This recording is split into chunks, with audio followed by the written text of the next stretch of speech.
扶梯加速，请注意。扶梯加速，请注意。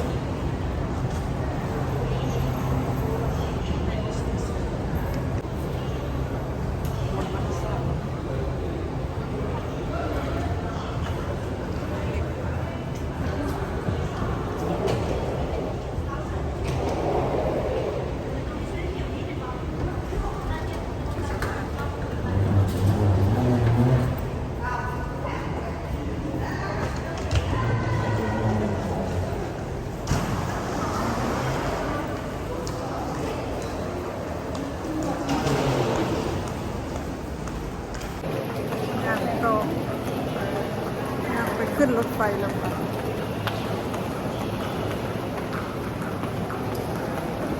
บายซันนี่บายซันนี่บายบายถ่ายรูป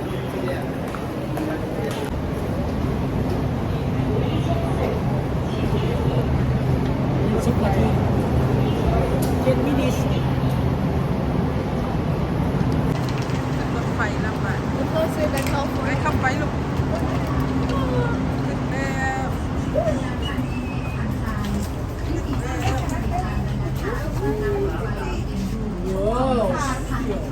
It's a field there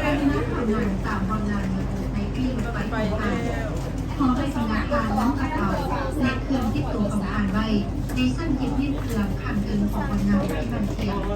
สำนักจอบนะใช่ขึ้นแล้วขึ้นรถไฟ ใน แล้ การ ว ประกอบความได้ ไปดูสาม หน้าที่ของการขึ้นรถไฟ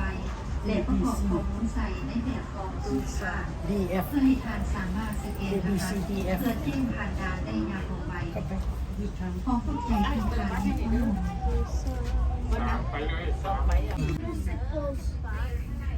นู่นไปกินแหนมชิดดู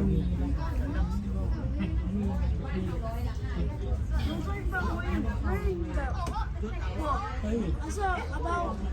did they know the kills? No, they don't want it. ที่ฮอดวังเวียงแล้ว เนื่องจากการจอดรถอยู่สถานีมีเวลาที่สั้นสถานีเป้าหมายของทานกรุณาอย่าลงรถเพื่อว่าให้เป็นผลกระทบต่อการเดินทางของทานขอขอบใจที่ทานให้ความห่วง Bongbian Station. Please go to the front door in the running direction of your coach in advance to wait for getting off, and leave the rear door to passengers who are going to board the car. Due to the short parking time of the train, please do not get ร off. ถอยู่สถานีมีเวลาที่สั้น That's a We huge are now mountain. arriving at Bongbian Station. Please go to the front.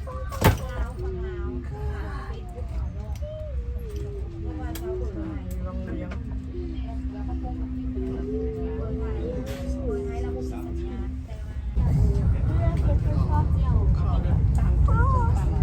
เป็นหลวงพระบาง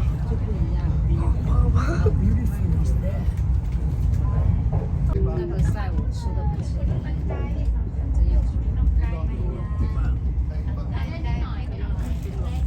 吃饭都看到我你坐下来吃 มาเลเซีย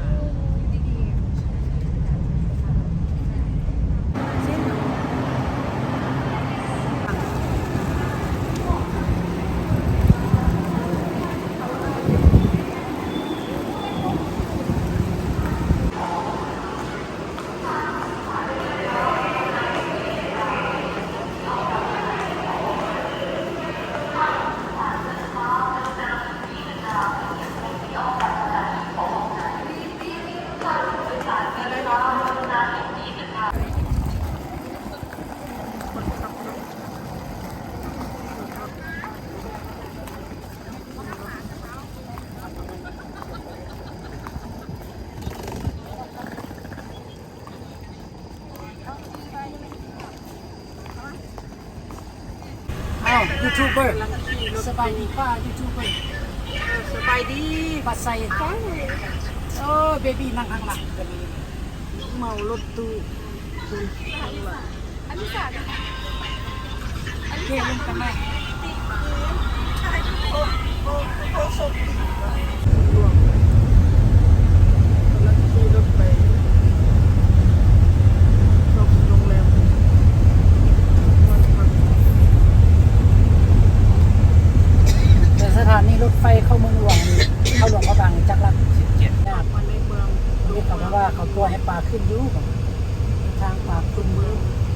เห็นยังเข้าหาตากมาแบบเอาสะดุ้งไปโตงันมา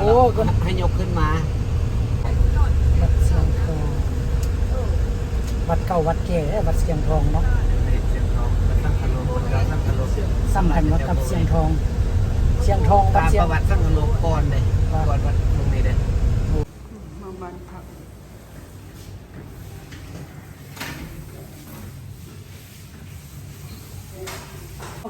No wonder.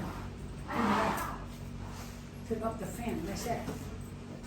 เอาไข่เอากินออกก่อนเอาไข่เอากินออกก่อน ผมหมดแล้วนะมันก็ดูดความเย็นของคนแล้ว ห้องหนึ่ง2,500,000ส่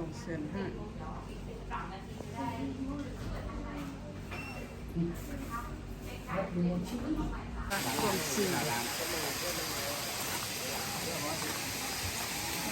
กินข้าวยังว่าคุณไก่ดำน่ะคน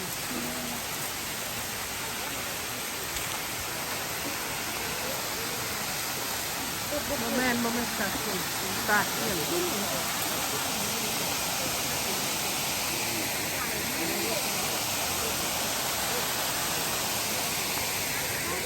่ยบึงป่าน่าคือเขาถามว่า